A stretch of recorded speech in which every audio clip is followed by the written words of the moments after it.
Hello friends, welcome back to my channel. কেমন আছে তোমরা সবাই? আশা করছি তোমরা সবাই ভালো আছো আর আমিও ভালো আছি। তোমরা অবশ্যই টাইটেল থাম্বনেল দেখে বুঝেই গেছো যে আমি আজকে কোথায় যাচ্ছি। হ্যাঁ, আমি আজকে যাচ্ছি বাণীপুরের মেলায়। বাণীপুরের মেলায় দিনের বেলায় যেতে কিন্তু ভালোই লাগে, কেননা ফাঁকায় ফাঁকায় ঘোরা যায়। তার জন্য দিনের বেলায় যেতে ভাল লাগছিল। আমরা ওই দুপুরবেলা খেয়ে দিয়ে 3টে সাড়ে 3টে নাগাদ বেরিয়ে গেছিলাম। তারপরে যে সময় লোক ঢুকছিল, মানে সেই সময় লোক ছিল বেশি, লোক যে সময় ঢুকছিল আমরা সেই সময় বেরিয়ে এসেছিলাম, মানে আসছিলাম। এই যে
বাণীপুরের মেলায় আসলে বিভিন্ন রকম হাতের কাজ, তারপরে বিভিন্ন রকমের জিনিস, সবজিপাতি সব কিছু দেখা যায় এইখানে।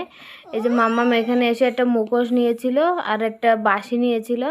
আর এখানে সব হাতের কাজের জিনিস, মানে কি ঝুড়ি বোনা হোক, মানে হাতের। এখন তো এই যে যেই মালাগুলো উঠেছে এখন বিখ্যাত হয়ে গেছে মালাগুলো, ওইগুলো বেশি বর্ধমানের দিক দেখা যায়। এই যে এইগুলো আমরা প্রথম বছর মেলায় যে সময় এসেছিলাম আর বিয়ের পরে আমরা দুটো নিয়ে গেছিলাম, আমাদের বাড়ি এখনও আছে, তার জন্য আর ভালো লাগে এগুলো বেশ। আমরা নিলাম না, ওই ফুল পাল্টায় পাল্টায় রাখলে হয়ে যায়। ঝুড়িগুলো কিন্তু খুব সুন্দর লাগছিলো বলো। তারপরে এই যে পাঁপড়, এই পাঁপড় নিয়েছিলাম আমরা একটা, পোড়া পাঁপড়গুলো ভালো লাগে। আমরা যে এইখান থেকে এই দাদার ধারতে নিয়েছিলাম আমরা পাঁপড়, চলে যাচ্ছিলাম ওইদিকে, তারপরে এসে আবার পাঁপড় নিয়েছি। আর এইখানে দেখো কানের দুলগুলো হেভি সুন্দর লাগছিল, কিন্তু কানের দুল মানে লাইট এরকমভাবে দিয়েছে যে এমনি যদি ভালো নাও লাগে তাও তোমাদের মানে ভালো লাগছিল এরকম। তারপরে চলে গেলাম খাওয়া দাওয়ার জায়গায় যেয়ে এই যে পাপড়ি চাট খাচ্ছিলাম। প্রথমে মামামকে দিয়েছিলাম একটুখানি, কিন্তু ও কিন্তু নিচ্ছিল না। তারপরে যে লাস্ট হয়ে গেছে সেই ও খাওয়া শুরু করে দিয়েছিল আমাদেরকে। তোমরা কি এটা লক্ষ্য করেছো যে আমি আর মামাম কিন্তু সেম সেম ড্রেস পরেছি, মানে উড়িগুলান ও সেম কালার, আমারটাও সেম কালার ছিল উড়ি।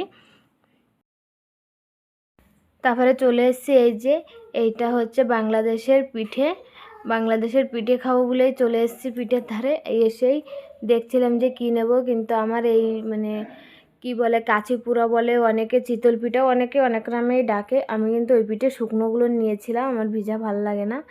তারপরে এই যে লাস্ট এইটাই আমরা খেয়েছিলাম, এটা হচ্ছে কি, এটা হচ্ছে কি একটা চপ। এই চপটার দাম জানো 15 টাকা। হ্যাঁ, ছোট্ট একটা চপ, এর দামে নিয়েছিল 15 টাকা, কিন্তু খেতে কিন্তু অনেকটাই টেস্টি ছিল চপটা। লাস্ট খাওয়ায় এটাই খেয়েছিলাম। খেয়ে দিয়ে আমরা কিন্তু এখন সবাই ঢুকছিল, তারপরে কিন্তু আমরা কিন্তু বাড়ি চলে যাচ্ছিলাম। দেখো এই বাড়ি যাওয়ার আগে আমি একবার ভাবলাম যে আমার দুটো পিঠে নিয়েই যেতে পারে এইখান দিয়ে। তারপরে আমি আবার কিন্তু পিঠে নিতে চলে এসেছিলাম, যে শুকনো পিঠে। আমি তো একটা খালি ট্রাই করেছিলাম, ভালোই লাগছিলো। তারপরে আমি কিন্তু আমি 3টে পিঠে নিয়ে এসেছিলাম যে বাড়ি গিয়ে খাবো করে। বাড়ি এসে কিন্তু আমি ওই পিঠে খেয়েছিলাম, আমি কিন্তু আর কিচ্ছুই খাইনি, ওই শুধু ওই পিঠেই খেয়েছিলাম। অনেক লোক কাজ করছে, মানে অনেকগুলো স্টলে, মানে বিভিন্ন রকমের জায়গায় বিভিন্ন রকম, মানে বিভিন্ন রকম বলছে, মানে এক এক জায়গায় এক এক কিছু বসেছে।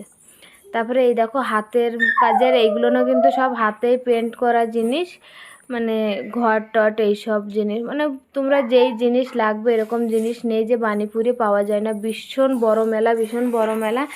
আমরা তো পুরো আরও ঘুরতে পারিনি, মানে রাত হয়ে যাচ্ছিলো। আর আমরা যেহেতু রাত করে যাব না ভেবেছিলাম, তার জন্যই কিন্তু আমরা সন্ধ্যা সন্ধ্যা নাগাদ চলে এসেছিলাম। আর এখানে দেখো পুতুল, মাম্মাম এইটা ভালো যে দুটো, একটা কি কিনে দিয়েছি ওকে মুখোশ আর একটা বাঁশি, আর কিছু ওর কিনা লাগেনি। তারপরে আমরা বাড়ি চলে গেছিলাম। কেমন লাগলো ব্লগটা অবশ্যই কমেন্ট করে জানাবে। Tata, bye bye.